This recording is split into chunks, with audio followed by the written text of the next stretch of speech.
I don't really write poetry. I say poetry uses me. I feel like, you know, it just comes through me. I don't consciously compose anything. I just like when I get a flow happening of imagery. Oh, it used to be really hard. I used to have to. My hand wouldn't keep up with with the images that would come through my head. So then and if you try to stop to grab one, then it breaks the whole flow, and you never get it back anyway. So.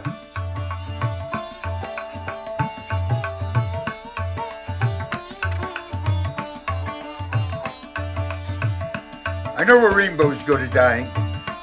I followed your footsteps across a strange, uncharted land, where silver whispers tried to hide beneath demented shadows and oboe skies.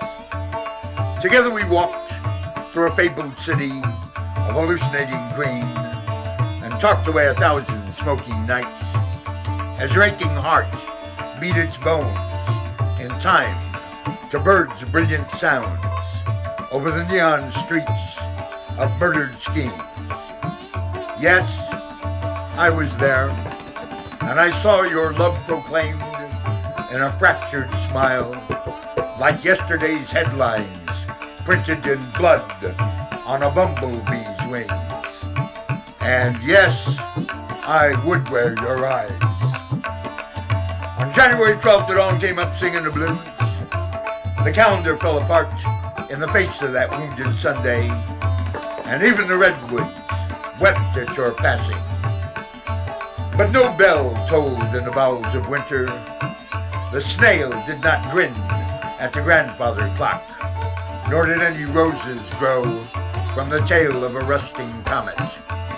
Only a woolly starfish groaned on a beach of stolen planets as a tattooed blizzard shed its suit of cold echoes, and you danced with Harlem's great king down the alleys of paradise to a feast of blazing umbrellas. I remember long-gone doorways where ancient dealers leaned and sold their $20 bags of dreams to those in need. And poet, I saw you buy the truth in a red balloon, and like some mythical alchemist, you cooked up the blood of stars, but instead of death, you drew music from your spoon.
This is based on a true incident.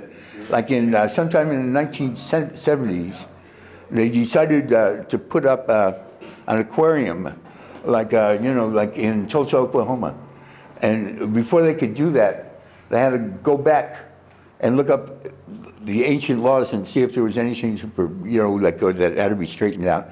And in the course of looking back, the back laws of Oklahoma, they found that it was a hanging offense to bring a whale into Oklahoma. And this law had been passed in 1912. So far this is true. So that's all they said about it. But that piqued my curiosity to the point where I said, Man, like, they made it a hanging offense in Oklahoma to bring a whale into Oklahoma. I mean, what's the basis of like this? So I did a lot of research, and I found out that here's the story. In 1910, like a whale went up on the beach in Maine, right by some railroad tracks. And this guy came there and he saw the whale by the railroad tracks, and he had this brilliant idea. He would tour America and put the whale on a flat car with a crane and tour America and charge a nickel for people to see the whale that had never seen a whale. So, okay, good. Like, this is 1910, right? Well, by the time the railroad got to Oklahoma, it was 1912, and this whale was, well, you could smell it 40 miles before it hit town. And so, like this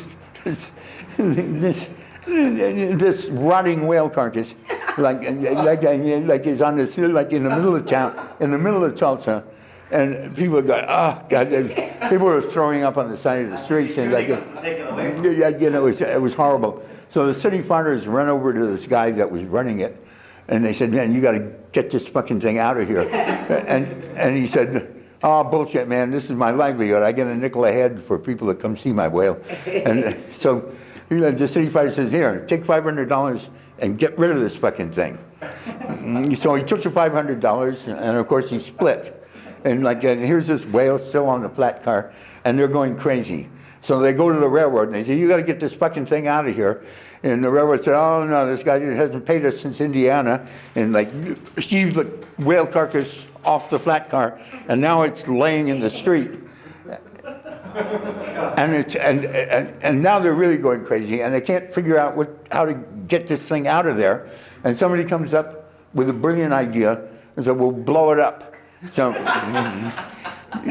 so they stick dynamite all over this whale and light it, and like the only result, of course, is it rained rotting whale flesh over the whole central part of Tulsa, and everybody is so sick they came to you like, they're throwing up. They got so pissed off, they made it a hanging offense to bring a whale into Oklahoma. You know what I'm saying? And then I started thinking about that, and I said, well, has anybody ever got hung for bringing a whale in Oklahoma? And the answer is no. So I said, there it is, man.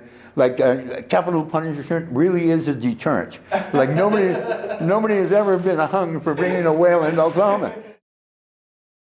The art, drug, criminal, community of New York are my people.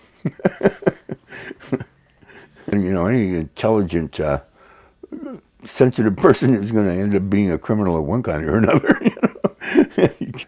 I've been consuming or dealing or smuggling, and I definitely would have to say that's the criminal world as far as statutory laws go. You know, I don't think it's a crime at all. But then again, I won't play. I refuse to play that game of cops and robbers. What I do is perfectly all right as far as I'm concerned.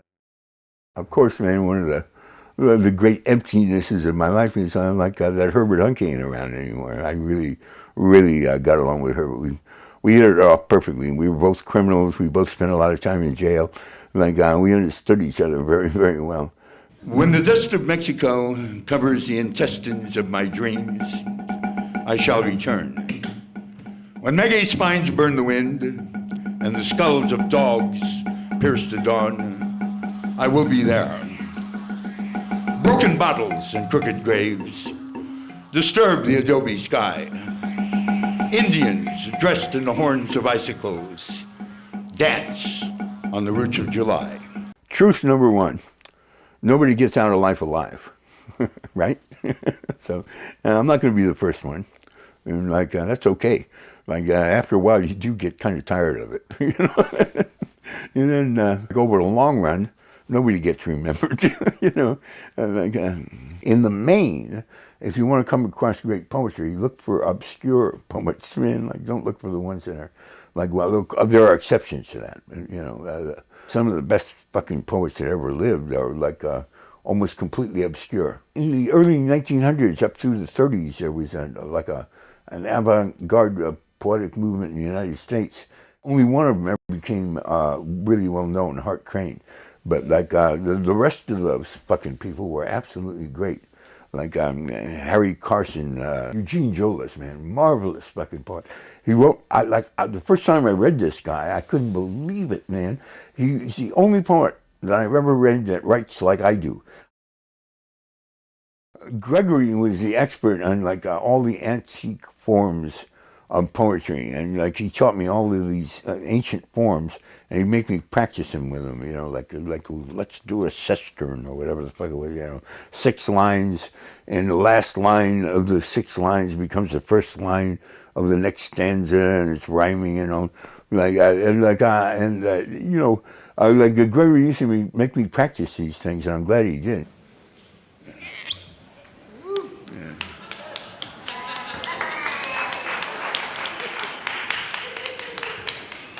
For Gregory. Most people don't know this about Gregory, man. I mean, when it came to Greek and Roman mythology and ancient forms of poetry, Gregory really had his shit together. He really had it down. Gregorio Nuncio Corso, herald and scribe of the gods. Born in 1930, you rose from the gutters of Little Italy in cometary splendor to shine among the stars. So, Gregorio, dream, soar, rest. Even the sky sheds its skin.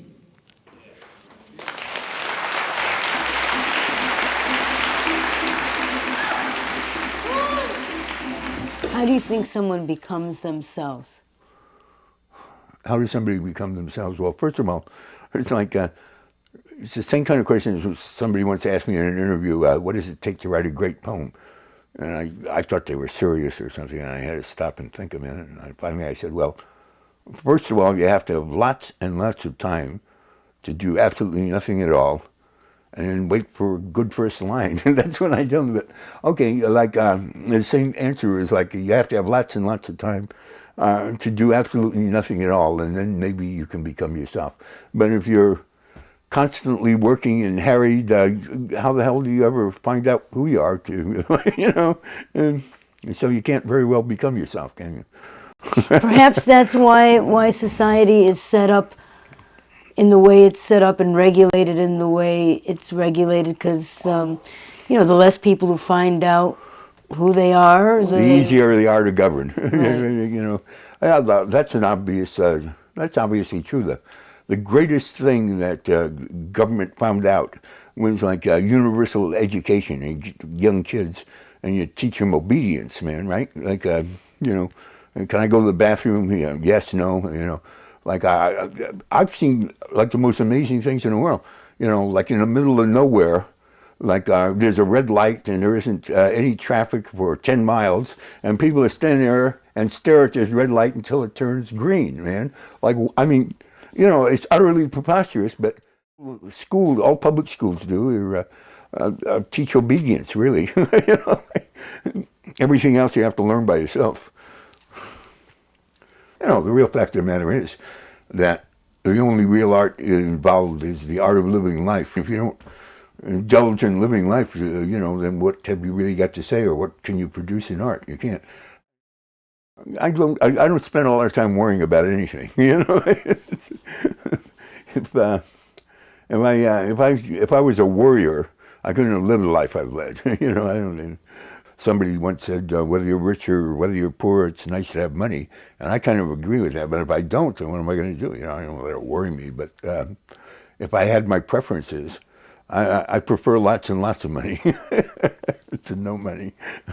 But I'm far more accustomed to no money than I am to lots and lots of money, unfortunately. If somebody gives you something, that means somebody else can take it away. It's not real anyway. The only thing that's real is what you uncover within yourself. Nobody gives it to you. Nobody can take it away. That's real.